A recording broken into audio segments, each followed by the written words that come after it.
जय हिंद फ्रेंड्स। ईश्वर को मेरा कोटि कोटि प्रणाम। मां भारती के चरणों में मेरा कोटि कोटि प्रणाम। फ्रेंड्स, वो सारे दोस्त जो किसी ना किसी कंपटीशन की तैयारी कर रहे हैं, कॉम्पिटिटिव एग्जाम की, फिर चाहे वो यूपीएससी हो, चाहे वो नीट है, जेई है, या कोई भी एग्जाम, जो वो सारे दोस्त जो मुझे देख रहे हैं, सुन रहे हैं, आज बड़े इंपॉर्टेंट टॉपिक पर मुझे आपसे बातचीत करनी है। क्योंकि ये जो घटना आज मैं आपके साथ डिस्कस करने जा रहा हूं, कहने को तो बहुत छोटी है, लेकिन इसमें जीवन का मूल मंत्र जुड़ा हुआ है। जीवन का मूल मंत्र याद रखिए, बहुत गहरी बात मैं बोल रहा हूं आपको। जीवन का मूल मंत्र जुड़ा हुआ है इसमें। क्या जीवन का मूल मंत्र जुड़ा है इसमें? जो घटना घटी है अभी, जिस घटना का मैं जिक्र कर रहा हूं, वो पेरिस ओलंपिक की है।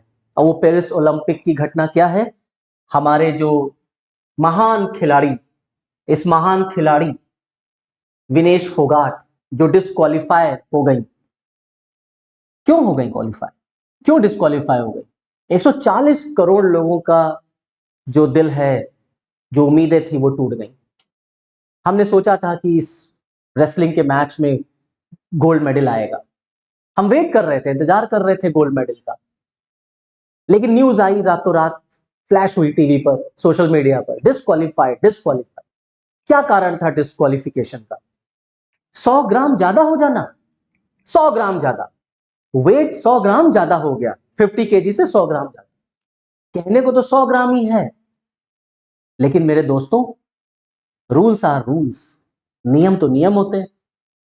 100 ग्राम ही ज्यादा हुआ है वजन, लेकिन रूल के अकॉर्डिंग डिस्क्वालीफाई। 100 ग्राम कितना? अब आप कहेंगे 100 ग्राम कितना सर? 100 ग्राम कितना? 100 ग्राम ये मेरे पास एक मेडिसिन का एक रैपर है, एक बॉक्स है। 100 ग्राम, 100 ग्राम इसका, इस इंस्ट्रूमेंट का वेट 100 ग्राम है। 100 ग्राम मेरे पास चश्मे का एक बॉक्स है। 100 ग्राम ये कुछ नहीं है 100 ग्राम। लेकिन इस 100 ग्राम की वजह से, जरा सी चूक की वजह से 20 साल की मेहनत बर्बाद हो गई इस महान खिलाड़ी की। इस महान खिलाड़ी का जो एक एक सपना था, वो चूर चूर हो गया। ये घटना एक सार, एक लेसन देती है, सिखाती है, खास तौर से उन स्टूडेंट्स को जो किसी न किसी कंपटीशन की तैयारी कर रहे हैं, कि डिसिप्लिन, अनुशासन कितना जरूरी है जीवन में। आपको अनुशासित होना पड़ेगा। जरा जरा सी घटनाएं, जरा जरा सी चूक पूरा जीवन बर्बाद कर देती हैं, और पूरे जीवन का दर्द देके चली जाती है। और इतना बड़ा दर्द कि आखिरकार में इस खिलाड़ी ने संन्यास लेने की भी घोषणा कर दी रेसलिंग से। कुछ महीने पहले की ही बात है। इस खिलाड़ी का संघर्ष मैं आपको बताना चाहता हूं। कुछ महीने पहले की ही बात है।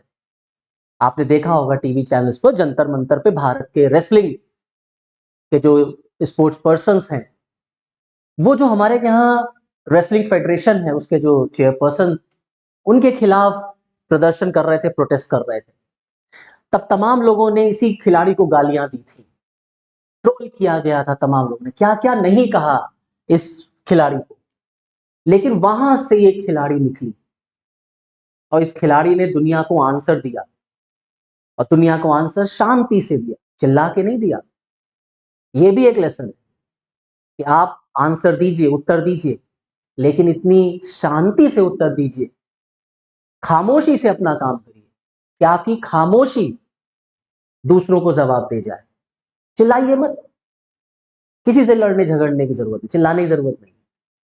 As a student, as a aspirant, हर जगह लड़ने झगड़ने, हर जगह बोलने की जरूरत नहीं होती। शांत रहिए और अपना उत्तर खामोशी से दीजिए, काम करते रहिए। उत्तर इस तरीके से दीजिए कि आपका जो कार्य है, आपके action, action speaks louder than words. आपके एक्शन आपका जवाब दे जाए, दुनिया कायल हो जाए आपके बारे में, आप चारों तरफ आपकी ही बातचीत हो। इस तरीके से एक्शन देखिए। आज देखिए, आज चारों तरफ, चाहे वो इंडिया का मीडिया है, चाहे वर्ल्ड का मीडिया, हर तरफ इसी खिलाड़ी की चर्चा, इसी खिलाड़ी की बातचीत है। और इस खिलाड़ी की बातचीत संसद तक है। संसद तक, हमारे प्रधानमंत्री तक ने जो है इसके बारे में बोला, लिखा। प्राइम मिनिस्टर साहब ने तारीफ की, चैंपियन ऑफ द चैंपियन कहा। लेकिन निराश होने की जरूरत नहीं है, कोई बात नहीं, मेडल नहीं आएगा, नहीं आएगा, अगली बार आएगा। लेकिन निराश होने की जरूरत नहीं है, आपने अपना काम किया, आपने अपनी मेहनत की, कोई बात नहीं, कहीं चूक हो गई, लेकिन जरा सी चूक जो है वो टीस दे जाती है, दर्द दे जाती है, जिंदगी भर का दर्द। 4 साल बाद फिर ओलंपिक आएगा, 4 साल का इंतजार करना पड़ेगा। इसीलिए एग्जामिनेशन की जब आप तैयारी करते हैं तो जरा जरा सी बातों को आपको ख्याल रखना चाहिए। पंक्चुअलिटी, डिसिप्लिन, अनुशासन, एग्जामिनेशन हॉल पर समय से पहुंचना, ये सब चीजें आपको सीखनी चाहिए। और ये बड़ा अच्छा एग्जाम्पल है। 100 ग्राम 100 ग्राम 100 ग्राम की आज वैल्यू पता चल रही है, 100 ग्राम ज्यादा, डिस्क्वालीफाई। यूपीएससी के सेंटर में पहुंचे एग्जाम देने के लिए, प्री का, मेंस का, इंटरव्यू का, 2 मिनट लेट हो, 5 मिनट लेट हो, बाहर निकलिए, बाहर जाइए, गेट बंद, नॉट अलाउड, साल बर्बाद। गंभीरता से सोचने की जरूरत है, जो चीजें आप में नहीं उसको सुधारिए। और यहां देखिए, पापा कुछ कह दे, मम्मी कुछ कह दे, बस मुंह फूल गया। पापा ने कुछ कह दिया, घर छोड़ देंगे, मम्मी ने कुछ कह दिया, ले जाओ आत्महत्या करिए। इस तरीके के एटीट्यूड की जरूरत नहीं है। शांत, अपना काम करना है, शांति से काम करना है, उत्तर देना है दुनिया को, समाज को, सफलता से, अपने कार्यों से। सफलता अपने कार्यों से। तो अगर इनकी बात आप करेंगे तो आप देखिए कितना, मैंने बताया ना, कितना ट्रोल किया गया था जब ये प्रोटेस्ट पे बैठी थी। क्या आंसर दिया इन्होंने, किस तरीके का आंसर दिया? लगातार एक दिन में, लगातार एक ही दिन में 3 रेसलर्स को हराया, 3 रेसलर्स को, जापान के गोल्ड मेडलिस्ट को हराया, यूक्रेन की और क्यूबा की, 3 को हरा के क्वालिफाई किया फाइनल्स में। लेकिन बस वही 100 ग्राम की वजन की ज्यादा की वजह से डिस्क्वालीफाई। राहुल गांधी ने भी जबरदस्त तारीफ की है, भावनात्मक रूप से उन्होंने समर्थन किया है कि एक ही दिन में दुनिया के 3 धुरंधर पहलवानों को हराने के बाद आज विनेश के साथ जो हुआ है उससे देश भावुक है, काबिले तारीफ है।